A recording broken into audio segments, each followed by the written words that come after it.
സംസ്ഥാനത്ത് വിപുലമായ ആഘോഷ പരിപാടികൾ തന്നെയാണ്. തിരുവനന്തപുരം സെൻട്രൽ സ്റ്റേഡിയത്തിൽ റിപ്പബ്ലിക് ദിനാഘോഷ പരിപാടികൾ രാവിലെ 9 മണിക്ക് ഗവർണർ രാജേന്ദ്ര വിശ്വനാഥ് അർലേക്കർ ദേശീയ പതാക ഉയർത്തുന്നതോടെ ആഘോഷ പരിപാടികൾ ആരംഭിക്കും. മുഖ്യമന്ത്രി പിണറായി വിജയൻ ചടങ്ങിൽ പങ്കെടുക്കും. വിവിധ സേനാ വിഭാഗങ്ങളുടെയും അശ്വാരൂഢ സേന, NCC, scouts, guides, student police കേഡറ്റുകൾ തുടങ്ങിയ വിഭാഗങ്ങളുടെ അഭിവാദ്യം ഗവർണർ സ്വീകരിക്കും. തുടർന്ന് റിപ്പബ്ലിക് ദിന സന്ദേശവും നൽകും. പ്രജിത് മോഹനൻ ചേരുന്നുണ്ട്. Prajith, good morning. എന്തായാലും ഗവർണർ രാജേന്ദ്ര അർലേക്കറുടെ കേരളത്തിലെ ആദ്യത്തെ റിപ്പബ്ലിക് ദിനാഘോഷ ചടങ്ങുകളാണ് നടക്കുന്നത്. എന്താ വിപുലമായ ആഘോഷങ്ങൾ തന്നെയാണ് സംസ്ഥാനത്തിന്റെ വിവിധ ഭാഗങ്ങളിൽ ഒരുക്കിയിരിക്കുന്നത്. മുഖ്യമന്ത്രി ചടങ്ങിൽ പങ്കെടുക്കുന്നു. അതെ, രാവിലെ എന്തായാലും കാലാവസ്ഥയൊക്കെ വളരെ അനുകൂലമാണ്. കുട്ടികൾ, സ്റ്റുഡൻറ് പോലീസ് കേഡറ്റിൽ ഉൾപ്പെട്ട കുട്ടികളൊക്കെ തന്നെ അവിടെ എത്തിയിട്ടുണ്ട്. വിവിധ സേനാ വിഭാഗങ്ങൾ, പോലീസ് അടക്കമുള്ള വിവിധ സേനാ വിഭാഗങ്ങളുടെ പരേഡ് ഉണ്ടാകും. ദേശീയ പതാക ഉയർത്തുന്നു. മുഖ്യമന്ത്രിയും ഗവർണറും ഒരേ ചടങ്ങിൽ പങ്കെടുക്കുന്ന റിപ്പബ്ലിക് ദിനാഘോഷമാണ് നടക്കുന്നത്. പ്രജിത് മോഹൻ ചേരുന്നു. പ്രജിത്ത്, കൂടുതൽ വിവരങ്ങൾ. 9 മണിക്ക് തന്നെ പതാക ഉയർത്തൽ ചടങ്ങുകൾ ആരംഭിക്കും. 8:53 ഗവർണർ രാജ്ഭവനിൽ നിന്ന് ഇങ്ങോട്ടേക്ക് തിരിക്കും. ഗവർണർ രാജേന്ദ്ര വിശ്വനാഥ് അർലേക്കർ കേരളത്തിന്റെ ഗവർണറായി ചുമതല ഏറ്റെടുത്തതിനു ശേഷമുള്ള അദ്ദേഹത്തിന്റെ ആദ്യത്തെ റിപ്പബ്ലിക് ദിന പരിപാടി കൂടിയാണ് ഇന്ന് സെൻട്രൽ സ്റ്റേഡിയത്തിൽ നടക്കുന്നത്. മുഖ്യമന്ത്രിയും മറ്റ് ഉന്നത ഉദ്യോഗസ്ഥരുമൊക്കെ ഇവിടെയാണ് പങ്കെടുക്കുന്നത്. അതോടൊപ്പം വിവിധ സേനാ വിഭാഗങ്ങളുടെയും അശ്വാരൂഢ വിഭാഗങ്ങളുടെയും ഒക്കെയുള്ള മാർച്ച് പാസ്റ്റും ഇതിന്റെ ഭാഗമായിട്ട് സംഘടിപ്പിക്കുന്നുണ്ട്.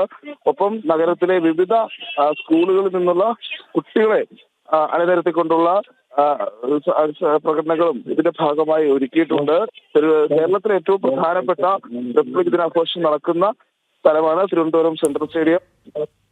ചടങ്ങുകൾക്കൊക്കെ ഉള്ള ഒരുക്കങ്ങളാണ് ഇപ്പോൾ നടന്നുകൊണ്ടിരിക്കുന്നത്. നമുക്ക് ദൃശ്യങ്ങളിൽ തന്നെ കാണാൻ കഴിയുന്നതായിരിക്കും. വിവിധ സ്ഥലങ്ങൾ, സ്കൂളുകളിൽ നിന്നുള്ള കുട്ടികൾ ഇവിടേക്ക് എത്തിയിട്ടുണ്ട്.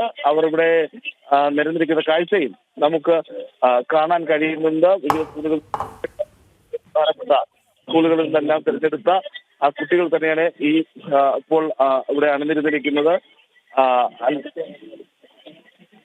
വിനോദ്, 9 മണിയോടെ തന്നെ ഇവിടുത്തെ ചടങ്ങുകൾ ആരംഭിക്കുമെന്നുള്ളതാണ്. അതോടൊപ്പം വിവിധ സേനാ വിഭാഗങ്ങളുടെ മാർച്ച് പാസ്റ്റും റൂട്ട് മാർച്ചും ഒക്കെ ഇതിന്റെ ഭാഗമായിട്ട് ഒരുക്കിയിട്ടുണ്ട്. NCC, സ്കൗട്ട് ആൻഡ് ഗൈഡ്, കരസേനാ വിഭാഗങ്ങൾ, പോലീസ്, ഫയർഫോഴ്സ് തുടങ്ങിയിട്ടുള്ള എല്ലാ സേനാ വിഭാഗങ്ങളുടെയും മാർച്ച് പാസ്റ്റ് ഉണ്ട്. NCCയുടെ ഉണ്ട്. വിവിധ സ്കൂളുകളിൽ നിന്ന് നടത്തിയിട്ടുള്ള മത്സരങ്ങളിൽ നിന്ന് ഈ മാർച്ച് പാസ്റ്റ് മത്സരങ്ങൾ നടക്കും. സെലക്ട് ചെയ്തിട്ടുള്ള കുട്ടികളെ അണിനിരത്തിക്കൊണ്ടാണ് ഇവിടെ NCCയുടെയൊക്കെ മാർച്ച് പാസ്റ്റ് നടക്കുന്നത്. റിപ്പബ്ലിക് ദിന സന്ദേശം നൽകാൻ ഗവർണർ 8:53 ഗവർണർ രാജ്ഭവനിൽ നിന്ന് പുറപ്പെടുക എന്നുള്ളതാണ് അറിയിക്കുന്നത്. 7 മിനിറ്റിനുള്ളിൽ അദ്ദേഹം ഇവിടെ എത്തിച്ചേരുകയും പതാക ഉയർത്തുകയും ചെയ്യും. സന്ദേശം നൽകും. അതങ്ങനെയാണ് ഇവിടുത്തെ ഈ ചടങ്ങുകൾ ഇപ്പോൾ ക്രമീകരിച്ചിരിക്കുന്നത്. അതെ, 9 മണിയോടുകൂടിയാണ് റിപ്പബ്ലിക് ദിനാഘോഷം സെൻട്രൽ സ്റ്റേഡിയത്തിൽ നടക്കുന്നത്. നേരത്തെ രജനി സൂചിപ്പിച്ച പോലെ തന്നെ നമ്മുടെ സംസ്ഥാനത്തെ പുതിയ ഗവർണറുടെ ആദ്യത്തെ റിപ്പബ്ലിക് ദിനാഘോഷ പരിപാടിയാണ്. അതുമാത്രമല്ല, ഗവർണർ, മുഖ്യമന്ത്രിയും ഈ ചടങ്ങിൽ പങ്കെടുക്കുന്നു എന്നുള്ളൊരു പ്രത്യേകത കൂടിയുണ്ട്. അത്തരത്തിലുള്ളൊരു ചടങ്ങ് കൂടി നടക്കുന്നു. അപ്പോൾ സുരക്ഷാ സംവിധാനങ്ങളെല്ലാം വളരെ ശക്തമാണ്. രാവിലെ തന്നെ കുട്ടികൾ എല്ലാവരും എത്തിയിട്ടുണ്ട്. വിവിധ സേനാ വിഭാഗങ്ങളുടെ പരേഡുകൾ ഉണ്ടാകും. അതുപോലെ തന്നെ ശ്രദ്ധേയരായിട്ടുള്ള പോലീസിൻ്റെയും ഒക്കെ പ്രധാനപ്പെട്ട ഉദ്യോഗസ്ഥർക്ക് മെഡൽ നൽകുന്ന ചടങ്ങുണ്ട്. ദേശീയ പതാക ഉയർത്തുന്ന അടക്കമുള്ള പ്രധാനപ്പെട്ട ചടങ്ങുകൾ അവിടെ നടക്കും. രാവിലെ 9 മണിയോടുകൂടിയാണ് ചടങ്ങുകൾ ആരംഭിക്കുക. രജനി, സംസ്ഥാനത്ത് മറ്റ് സ്ഥലങ്ങളിലും വിപുലമായ റിപ്പബ്ലിക് ദിനാഘോഷ പരിപാടികൾ തന്നെയാണ് നടക്കാൻ പോകുന്നത്. തത്സമയ ദൃശ്യങ്ങളടക്കം അല്പസമയത്തിനകം തന്നെ ഞങ്ങൾ ജനൻ TV-യിലൂടെ പ്രേക്ഷകരിലേക്ക് എത്തിക്കുന്നതായിരിക്കാം. എന്തായാലും ഇപ്പോൾ തിരുവനന്തപുരത്തെ വിവരങ്ങൾ പങ്കുവയ്ക്കുകയായിരുന്നു പ്രജിത് മോഹനൻ. ഇനി നമുക്ക് മറ്റു വാർത്തകൾ കൂടെ നോക്കേണ്ടതുണ്ട്, അതിലേക്ക് പോവുകയാണ്. നമുക്കതുകൂടാതെ ഡൽഹിയിലെ വാർത്തകൾ വരും. അവിടെ ആഘോഷങ്ങളൊന്നും ആയില്ല.